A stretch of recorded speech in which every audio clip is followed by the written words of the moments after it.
E para nga këndvështrimi ekonomik i krahasimeve me ndoshta shtetet e tjera model. Unë kam thënë edhe më herët që ne do duhet të hiqnim dorë ndoshta nga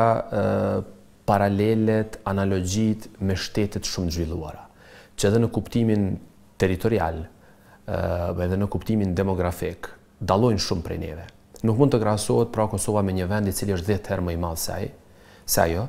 apo me një popullsi që është 10 fish më e madhe se ajo që ne e kemi. Ndoshta njëherë mund të krijohet ndonjë model në miniaturë, po sido që të jetë, ne do duhet më shumë ta kopjonim në mënyrë kreative modelet e shteteve, siç e përmendët ju, Estonia dhe shtetet e tjera të Baltikut, Gjeorgjia, Singapuri,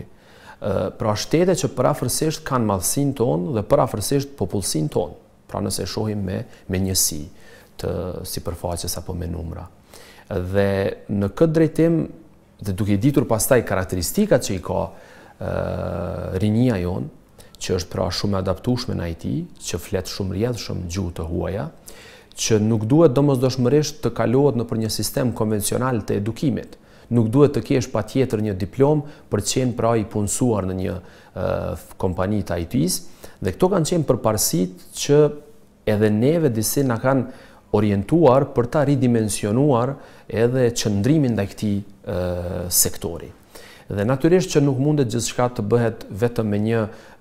vizion i cili enkas lidhet me sektorin dhe atë çfarë ne mendojmë të bëjmë vetëm në fushën e telekomunikacionit, sepse patjetër që edhe atë do ta prekin edhe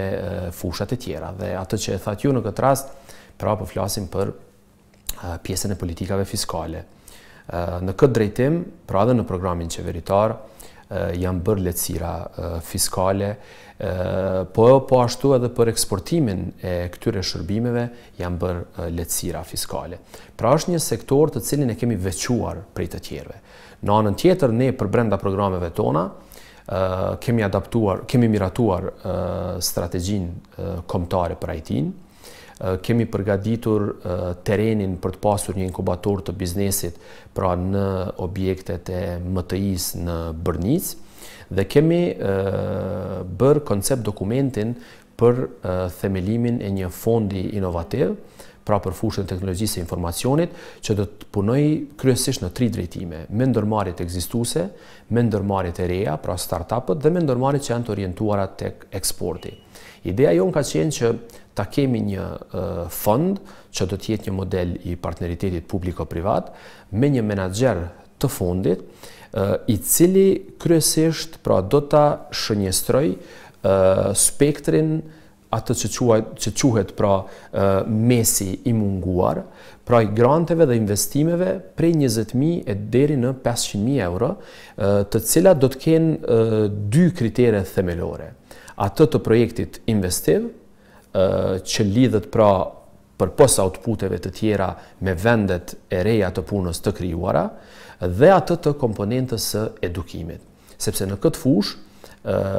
njerëzit duhet që vazhdimisht të përditësojnë pra njohuritë dhe shkallësitë që ata i kanë vazhdimisht i kalitin. Pra ka një përparësi që nuk duhet patjetër ta kenë një diplom, po që ndoshta një disavantazh është që një profesion apo një pozitë që ata e kanë pasur dje, sot mund të bëhet shumë e vjetër. Mirë, po kjo përshtatshmëri u mundson atyre që shumë shpejt ta kapin hapin, dhe me këto trajnime që janë disa javëshe dhe maksimum disa muajshe, ata të jenë përsëri të përgatitur pra që të jenë në balë të frontit të punës. Apo ata që kanë ide, kreativitet dhe guxim të krijojnë edhe sipërmarrje të reja. Kemi plot raste të tilla. Keni parë në kuadër të qendrës së inovacionit Kosovës, po ashtu dhe të qendrës tjetër që është në Gjakov, ne kemi disa startupe që po shkëlqejnë, dhe ato shumë shpejt pra mund të shndrohen në kompani jo vetëm profitabile, por do të thosh edhe shumë serioze. Të tilla kanë nisur edhe në vendet e zhvilluara. Unë tash kam pasur një vizitë në Kore, ta shihni se nga cila pikë janë nisur, me çfarë pritje të vogla, me sa pak investime, dhe sot disa prej tyre janë kompani multinacionale. Pra edhe madje disa prej tyre, ndoshta prej pozitës së pranuesit të fondeve, tash janë transformuar pra në shpërndarës të fondeve, janë të gatshëm për të investuar në Kosovë, për të krijuar qendra të tilla, për të